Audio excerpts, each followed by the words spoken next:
Welcome to Spoilerin Time in transition. I'll explain that in a minute. This show, if you don't realize it, is the companion to our other show, Cordkillers. If you watch Cordkillers or listen to Cordkillers, you know how to cut the cord and what services to use, and all of that good information gets sent to you, including things to watch. Then you watch them, and that's when you come to Spoilerin Time. This is the show where we talk about things we've been watching this week. We are finishing Dirk Gently's Holistic Detective Agency, episode 10 of season 2. We're finishing Counterpart, series finale, episode 10 of season 2. We are adding in True Detective. Brian has watched the first 3 episodes. We're going to talk about those. Brian Brushwood, I'm Tom Merritt. You know me, but they don't. Welcome to Spoilerin Time. Yes, well, more importantly, we have to check in. Talking about being in transition, let's talk about the summer movie draft. Wait. Preview edition. Did you say summer? That's right. Here we are on Summer's Eve, Tom, and we have to look at the possible. Still. Oh, sorry. The important It's thing. the eve of summer, Bryce. I don't understand. For the uninitiated, now is a really good time to make sure that you join us live on March 5th at twitch.tv/nightattack because you're going to see 6 teams competing fantasy football style. We're all going to make bids on what we think the movies will make the most domestic box office gross. And as soon as we're done, you're going to feel like some of us were smart, some of us were dumb. Then you get to place your bets based on the prices that we set. We can have hundreds and thousands of you guys compete against each other. It's a lot of fun. And best of all, in case you haven't figured it out, all of this is just a MacGuffin for us to have a reason to talk about movies that come out week after week after week. Because otherwise you're saying, so-and-so movie came out and it was pretty good and made this much money. Who cares? I want to know if just Robert Young is going to be able to rub it in Tom Merritt's face. That's what I care about. Right. The fact that I spent $20 on The Curse of La Llorona ruined my summer movie draft strategy? Is that those are the what kinds happened? of things we'll find out. I want to point out, first of all, that the commissioner of the movie draft is my wife, Eileen Rivera, who works for Rotten Tomatoes, and she has created the slate of the movies that we will draft, and I have not heard a single word about this from her this entire time. The first note that I had that she had created the slate and handed it in was when Bryce said, hey, it's time to schedule when to do the movie draft. Are you available on this date? I have not seen the slate until now, this very moment, when I went to the subreddit and looked at what's available, Brian. Yeah, dude. Speaking of which, looking at this slate, I see a few standouts. Obviously, Captain Marvel is going to be a big deal. And it's going to be early on, which means it'll be around, obviously a movie that is near the end of the complete schedule only has, like, the last movie only has 30 days to make its money and then it's out, whereas, earlier matters. But we got big shots. We got Captain Marvel. We got Aladdin. We got a Hellboy movie. We got another John Wick movie. We got Toy Story 4. Yeah. I don't know. There's that movie on April 26th. That's a little early in the summer to really make a lot of money, though, isn't it? Avengers Endgame. Is that what it's called? Yeah. We also have a Spider-Man movie. Far From Home. Dude, there's a lot. Toy Story 4, I think, might rack up some dollars. So, yeah. Men in Black is back. Shaft. Men in Black International. I don't know about that. Plus a lot of spin-off stuff. Fast and Furious Presents Hobbs and Shaw. I don't know how that's going to land. Live action Lion King. Live action. Quit calling it live action, people. It's lion action. It's They're lying about it being live. I almost don't want to tell you any of my thoughts about any of these since we'll be competing against each other. That's true. No, that's fine. You just go ahead and talk. It's good. It's just us. Yeah. Anyway, so check that out March 5th on Night Attack, twitch.tv/Night Attack. The evening of March 5th, we'll be doing the drafting. And then after that, we'll be checking in right here on Cordkillers. All right. Let's actually start talking about True Detective, Brian. You are, I think, in fact, caught up with me. I kind of stopped watching True Detective. Not that I didn't like it, but I was like, let me hold off till Brian catches up. Oh, wonderful. So now I think you're at like exactly where I am. So we can start watching the same amount every week. What did you think of these first 3 episodes? Great. I like the fact that they barely held your hand in the first 20 minutes or so to establish that there are 3 timelines. There is the time of the missing boy, the searching for the missing girl. There's 10 years afterwards when it's definitely a closed case and they find fingerprints indicating that the girl's still alive. And then there's, at the age of 70, where they very quickly set up the unreliable narrator with him confirming to himself that he's having memory issues. And whatever it is that's so dark, long after he's lost his wife, he doesn't even like to think about it. It's great. It's beautiful. It's nuanced. It's the right amount. When the first season was at its best, it trod the line perfectly between the feelings of the supernatural and the skeptical, hard-nosed police work that needs to be done. So, in other words, in the first season, the conceit was, what's his name would have flashbacks, because of all the drugs he was doing. So you would get, these moments where you couldn't really tell whether you're in real reality or what he's seeing reality. And likewise, we're seeing the same thing only with, dementia / early onset Alzheimer's and so on in this one. I like the world. I like all the characters. I thought it was really interesting that they could have drilled down on the partnership, because there is two partners, just like all the other ones had, but it's really the story of one person whose partner just shows up a lot, and it doesn't seem like they had a problem with each other. Doesn't seem like there was any big conflicts that needed to be resolved. Seemed like 10 years down the road, they were still happy to work with each other and indeed get them back into detective work. And I like it a lot. I'm really, really enjoying it. How about you? I agree. I wouldn't say it's as captivating as the first season yet. And I've watched 4 episodes, so I'll try to make sure I don't accidentally spoil the fourth one. Luckily, like within an hour of us finishing this, we'll be caught up. So feel free to accidentally spoil whatever you know. But we've told people listening that it's the first 3, so I don't want to accidentally spoil it for them. But I think Mahershala Ali is brilliant. I believe he is younger. I believe he is his age. I believe he is an old man with Alzheimer's. And some of that has to do with costuming and makeup too. Like, I think they do a great job of that, and it convinces me. But the acting is convincing that these are the same person in 3 different stages of their life. The mystery, I think, is more compelling in the first 2 episodes. In the third, it starts to diverge a little bit and be more about the mystery of Mahershala Ali's character and what happened to him, and less about what happened to the kids, because one of them is dead, they found the body, and the other one is alive because they found evidence that she's still out there. So to me, it's like, okay, I guess I'm still curious what went down that night, but I'm more curious as a viewer what happened to him. I feel like another shoe is about to drop, that something even worse happened to him. And I think that's more interesting, to be honest. That's where all my questions are right now, is what broke this man? Because we see him in the very first iteration, the youngest version of him, came back from, they don't say where, but it's clearly Vietnam, right? They're talking about time in the jungle and him being a hunter and a killer. You would think he would come back, as many vets do, broken. And in fact, you meet some other characters who are, deep in alcoholism, not dealing with it very well. He seems to have gone through, forgive me, the shit, and came out the other side healthy, and yet something broke him just in the next 10 years. And then that's before he clearly loses his wife, and I'm pretty sure we've only seen his son as an adult when he's in his 70s. So I don't even know what miseries lay ahead, because that scene in Walmart, he seems to have a daughter and a son, but we only see his adult son, or I only noticed seeing his adult son. They referenced the daughter at one of the dinner table conversations, and she. Apparently, the idea I get is she just doesn't speak to him anymore. Yeah. It also the weird. I'm increasingly interested in what is driving him to even talk to these investigative murder files.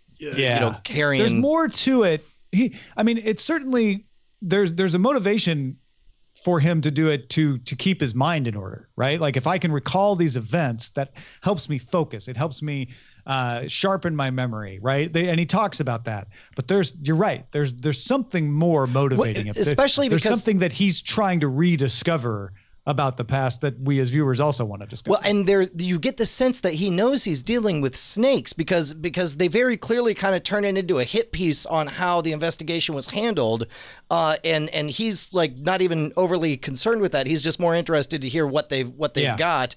So it's almost like he's forgotten and wants them to tell him, or right? or that he suspects that at some point he knew they had something he needed, but has since forgotten. Like now he wants it. Yeah. I really like the way they captured it when, he wakes up at that scene and he goes to that old crime scene. He's like, no, it wasn't a dementia. It's like I remember everything. I remember going there. I just forgot, since then the clear reason I had for going there. And which is a weird distinction to make. It's not like he was in a blackout or anything. It's right. just that it's like when you walk in a room and forget why you went in there. You don't forget going into the room. Right. You just don't remember why you went there. Right. Exactly. And again, weird distinction, but I'm digging it a lot. Everybody's really, really good. The only thing that I really notice is, and I don't know how else you would do it, but his partner basically, two hairstyles. He's either playing a Brad Pitt version of himself from, around the movie Seven era with a kind of goofy hairstyle, or he's playing accurate to his age in his mid 40s. Well, and I want to see old Steven Dorff. I hope so. Yeah. Yeah. I hope we get that. And I don't know if we do or not. So, all right. Anything else on True Detective? No. Are we getting all the way caught up just all at once, or are we going week over week? Well, I have watched episode 4, so you tell me how many you want to watch this week, and I'll if you want to watch 2, I'll watch 5. If you want to watch 3, I'll watch 5 and 6. Yeah, I'll definitely watch 3. In fact, we'll just keep in touch with each other. I'll tell you if the fever overtakes us and then suddenly we're just all the way caught up next week. I don't know that I'll have time to do more than episode 6, but yeah, let's coordinate. Okay. So, all right. Yeah. All right. Let's move on to Counterpart, the series finale, which sadly I was excited about and watched 2 weeks ago. And I think it's telling that it's faded in my mind. I just watched it 2 hours ago, so I'll be happy to bring you up to speed. Basically, I got the strong sense that they knew that this was it. They went out of their way to give what I thought were satisfactory wrap-ups to just about every storyline.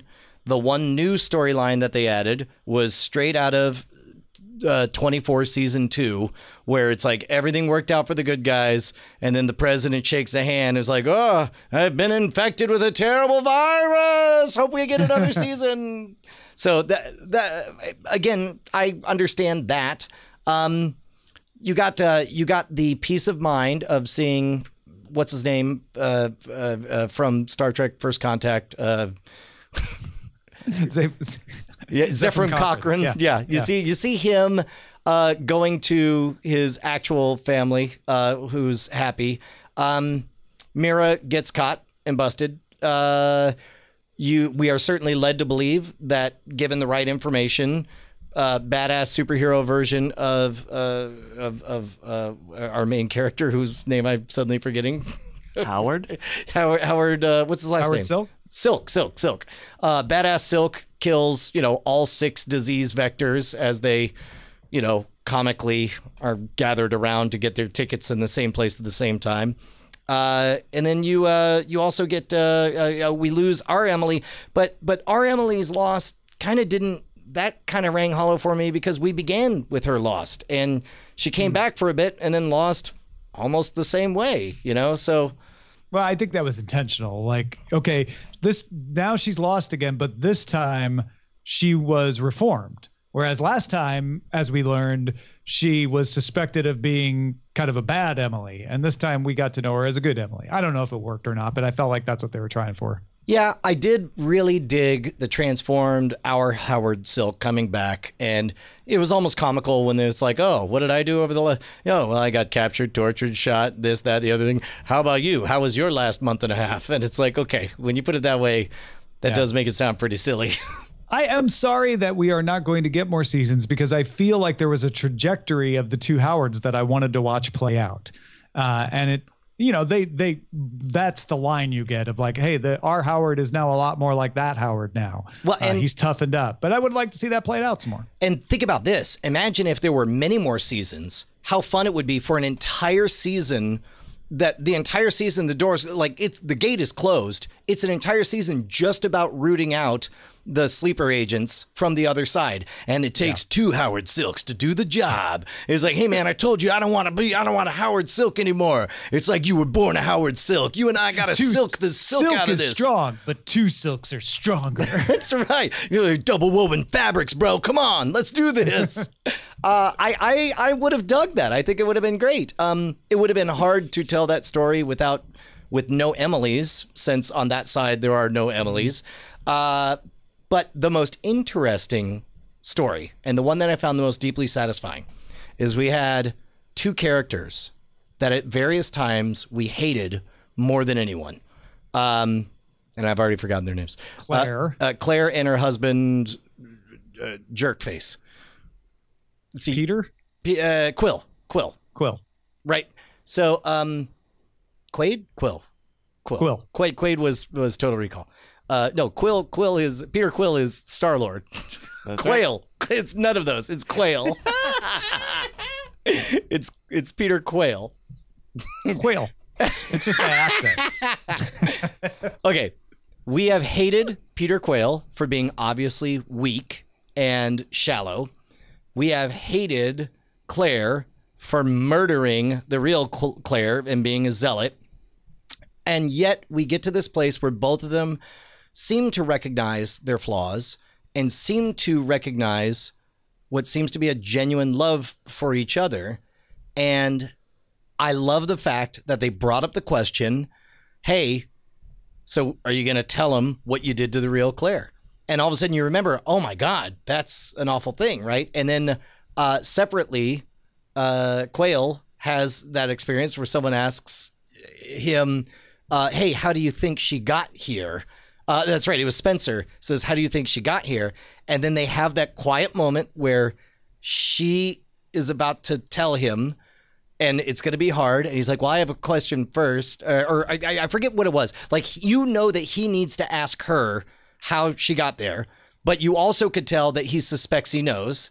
And then when she says, there's something I want to tell you, he's like, that's all the confirmation. That's as close to confirmation as I want to get. And he's like, how about not tonight? And then they go into a conversation about renaming the kid. That was just right for those characters, and I thought was precious and delightful. Yeah, I agree. I think they knew this was going to be the finale, and they turned the wheel on a few things. And I think that may or may not have been one of them. But whether it was or not, it was the best wind up to the story of all of these, I think. Certainly the best we were going to get. And it does, watching it, make me feel like the odds of anyone picking this up and running with it, even a Amazon Prime, are unlikely. Because it's not like there was a completed story that was waiting to be finished the way we have. No, it would be like the Deadwood movie is going to be 10 years later. If they do Counterpart, it's going to have to be 5 years later or something.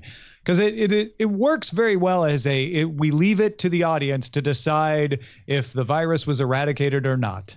You make the call in your own head. We're just going to leave that up to you, and I'm fine with that kind of ending. I loved the implications of that one scene where they're talking about final trades they can make before the door is closed forever. And you can tell they're finally really putting their cards on the table. The negotiation. It's like, we will trade our secret immunotherapy that we've learned for 1 terabyte flash drive. And it was like, oh my God. And you could tell. What's funny is to hear it and seeing it from his perspective, like he knows that's a slam dunk, but he bothers to go like, all right, I guess so. Okay, you got me over a barrel.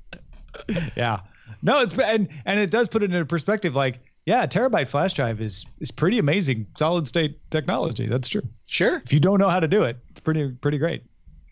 All right, anything else on Counterpart? No, outside of what a wonderful ride. It's just beautiful, and the characters really grew on me. It became someplace very real to me, and I'm very, very happy for the time that we spent there. However, here's the good news: is that talent tend to be engines of more awesomeness, and I look forward to what Justin Marks makes next. Absolutely, 100% agree. Thankful for the time we had. Go Justin Marks, make something else cool. All right, let's finish up Dirk Gently's Holistic Detective Agency, the 2016 series, with the resolution of everything, and Mona bringing in the child, and the child solving all the crimes, and everybody's happy now. And oh wait, we have 15 minutes at the end that we meant to tease the next season, but there isn't going to be one, so I guess we'll just hug each other. They kind of did that.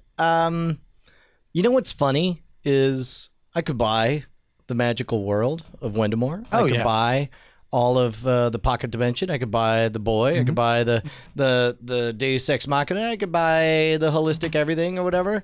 The one unforgivable thing that I cannot forgive that made everything silly to me is that the random dude who started following Bart in season 1 somehow becomes in charge of Blackwing. No, it doesn't bother me that he became in charge of Blackwing. It bothers me that he doesn't act like himself anymore. Yeah. We meet him in season 1 as somebody who's super smart and super paranoid and nervous. And that's how he gets hooked up with Bart. And that's why Bart gets along with him, is she's like, oh, you're kind of like me.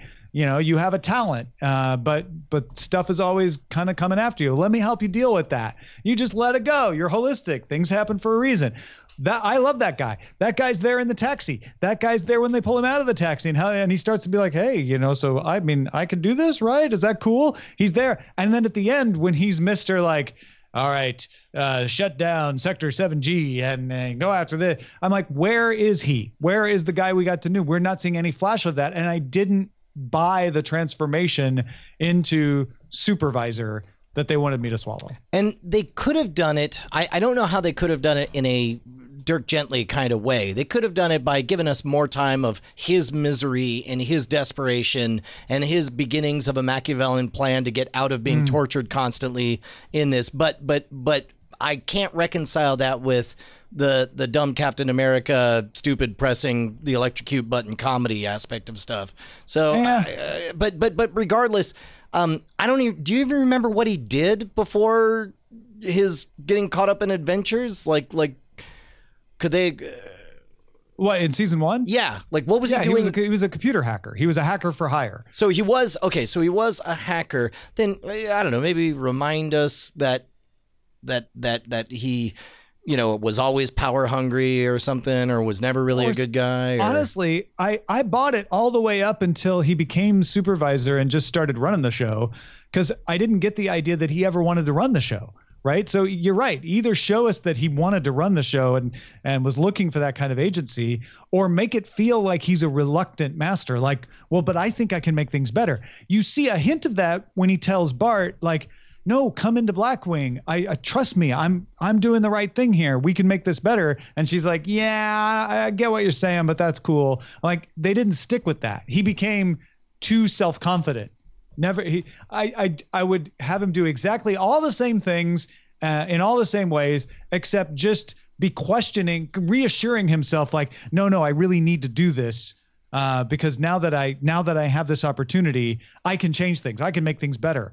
I can save these people, but they have to do it my way. I would have bought that, but instead he's like, nope, I'm the supervisor now. Boom, boom, boom. Yeah, I could, and I think you might have been able to get away with it with just a 3 or 4 minute flashback to a younger version of him having a conversation over coffee with his hacker friends right before Bart shows up. You know, maybe it could even end with Bart showing up, and he's like saying, no, the greater good is what matters. You do whatever you have to in that moment for the greater good. If you have the opportunity to change the world for the better, I don't care what bugs you have to step on to do it. You have to do it. And then now we understand where he is. But I honestly feel like, and I think that's a great idea, but I honestly feel like if they just showed me a little more hesitation towards the end, I would have bought it. Yeah. But he just has no more hesitation anymore. I did like the comfortable, yes, they overly tied everything up, but they were like, oh, looks like the FBI wants to sweep everything under the rug. Looks like everything's fine. I adored the final scene of them finally hanging up their shingle for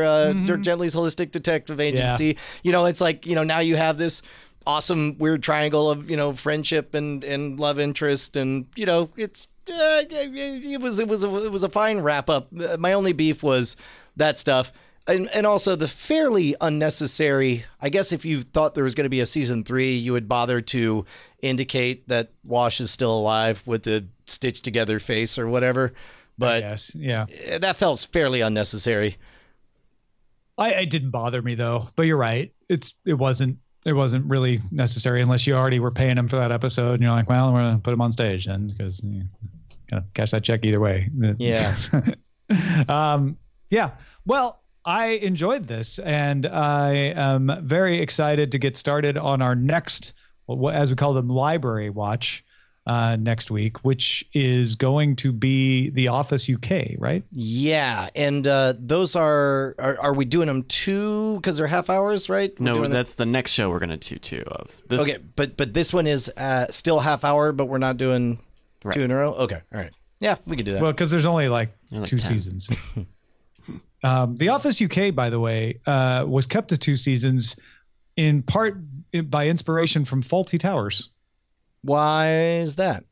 Because even though it wasn't really intentional that Fawlty Towers only had 2 seasons, a lot of people felt like because of that, Fawlty Towers never made bad episodes. They never got into that season where you're like, wow, they kind of blew it now. They had a model from that point on of Ricky Gervais and Stephen Merchant, when they got done with season 2, said, you know what, we should stop. Let's just not do it anymore. Yeah. Because these are good.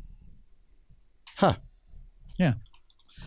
So that will be next week. We'll be talking about True Detective and The Office UK version, not the US version, which did not stop after 2 seasons. And you can argue whether they made that mistake or not. Thanks everybody for hanging out with us. Y'all are the best. And if you are already a member of our Patreon, thank you. If you're not, you get these Spoilerin Time episodes a little earlier, plus bonus talk from Brian, Bryce, and I called After Talk. It's all available at patreon.com/Cordkillers. We'll spoil you again next time.